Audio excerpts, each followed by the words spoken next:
Queridos hermanos, iniciamos la lección divina de este día, viernes 3 de junio, viernes de la séptima semana del tiempo de Pascua, memoria de los santos Carlos Luanga y compañeros mártires. Ya nos faltan solo 2 días para terminar este tiempo de Pascua con la celebración de la solemnidad de Pentecostés. Por la señal de la Santa Cruz de nuestros enemigos, líbranos, Señor Dios nuestro, en el nombre del Padre, y del Hijo, y del Espíritu Santo. Amén. Señor mío y Dios mío, creo firmemente que estás aquí, que me ves, que me oyes. Te adoro con profunda reverencia. Te pido perdón de mis pecados y gracia para hacer con fruto este tiempo de lección divina. Madre mía Inmaculada, San José, mi Padre y Señor, Ángel de mi guarda, interceded por mí. En este día viernes, continuando con la lectura del libro de los Hechos de los Apóstoles, leemos el capítulo 25, versículos 13 al 21. En aquellos días el rey Agripa y Berenice llegaron a Cesarea para saludar a Festo. Como se detuvieron algún tiempo allí, Festo expuso al rey el caso de Pablo con estas palabras: «Tengo aquí un preso que me dejó Félix, cuya condenación me pidieron los sumos sacerdotes y los ancianos de los judíos. Cuando estuve en Jerusalén, yo les respondí que no era costumbre romana condenar a ningún hombre sin carearlo antes con sus acusadores, para darle la oportunidad de defenderse de la acusación.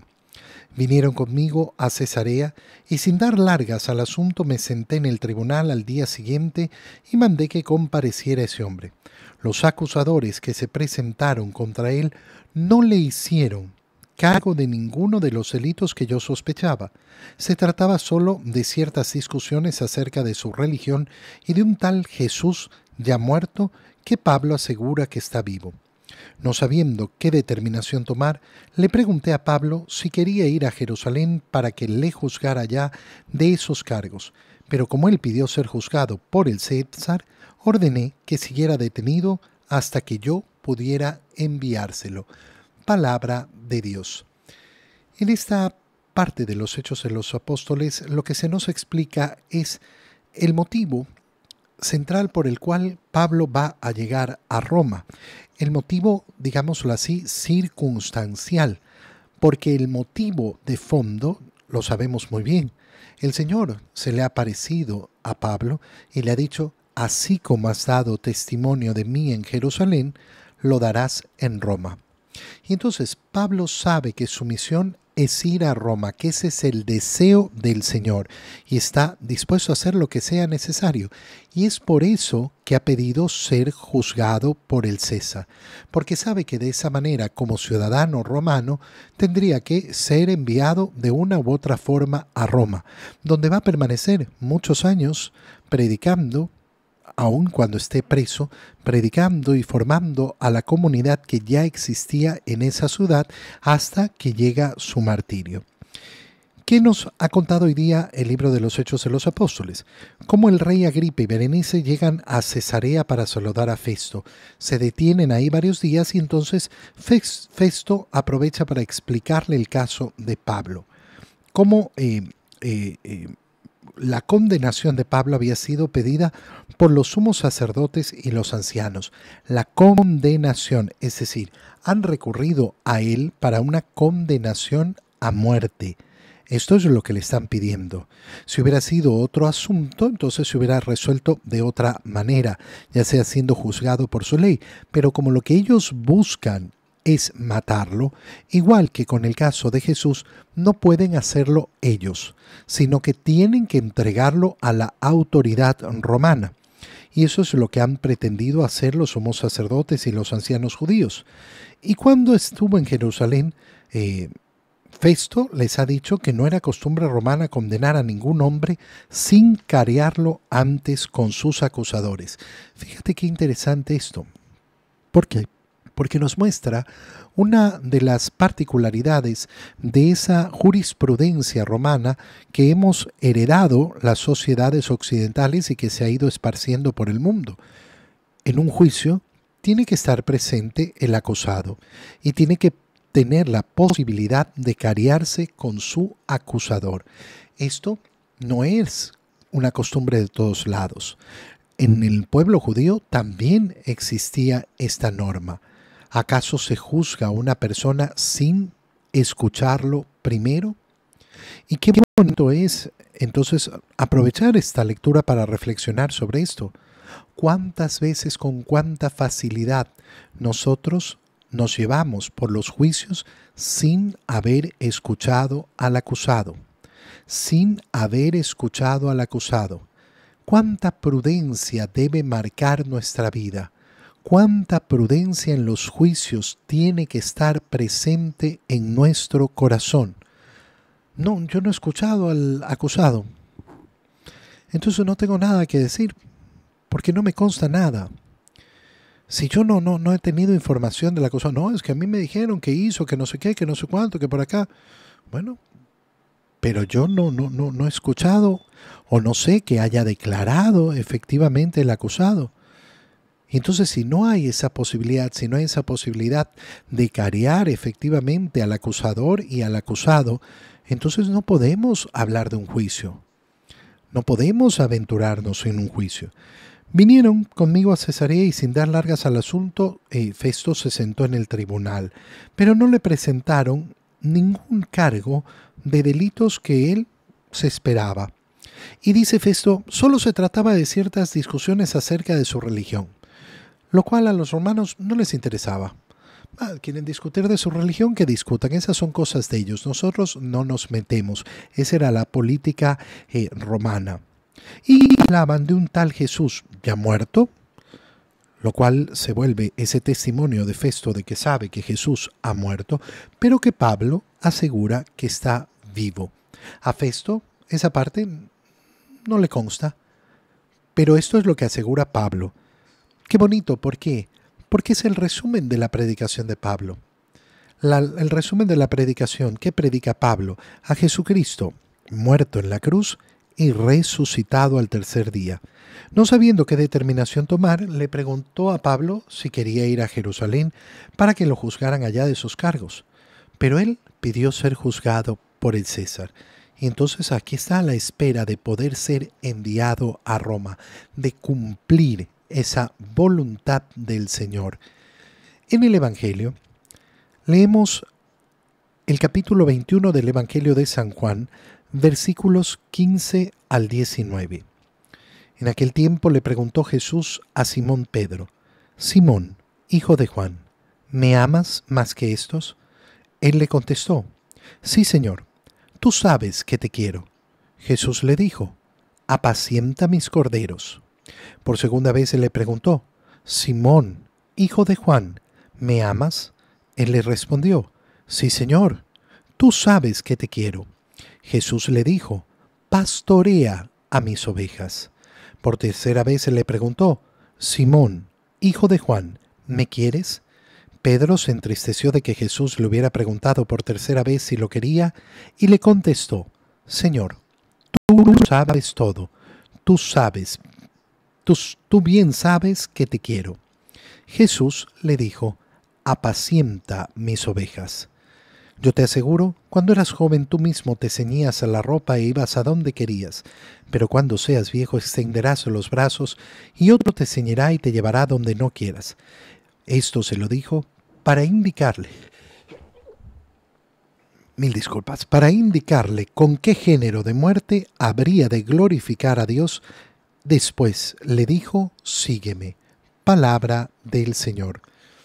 Si te fijas, ya en este día viernes, al final de este tiempo de Pascua, hemos dejado esa lectura de los capítulos que corresponden a la última cena. Ya estamos al final de la Pascua. Ya estamos a las puertas de Pentecostés. Estamos celebrando este último viernes del tiempo de Pascua. Estamos a 2 pasos de celebrar con gran alegría esa llegada del Espíritu Santo. Y entonces dejamos atrás la lectura de la última cena, después de que hemos leído en los últimos días esa oración sacerdotal de Jesús, y nos vamos al final del Evangelio, en la última aparición que nos presenta el Evangelio de Juan de Jesús. Esa aparición que ocurre cuando Pedro había decidido en Galilea irse a pescar en la noche y no habían pescado nada, y en la mañana Jesús aparece en la orilla. ¿Qué se produce entonces? Se produce esa escena preciosa en la cual Jesús, después de que come con ellos, le pregunta a Simón Pedro por 3 veces si lo quiere. Primera referencia clara que nosotros tenemos. ¿Por qué le está preguntando por 3 veces? Porque le está dando la oportunidad a Pedro de reparar su pecado. A veces no logramos comprender la diferencia entre la confesión y el perdón de nuestros pecados y la reparación de nuestros pecados.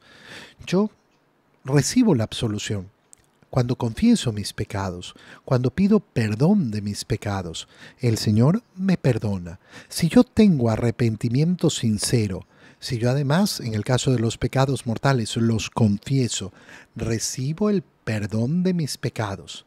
Pero hay una pena sobre esos pecados, que ya no hará que yo caiga en la condenación, pero sí hará que tenga que reparar. Y por eso existe efectivamente el purgatorio. Pero ¿qué queremos en este mundo? En este mundo queremos pagar todas nuestras culpas.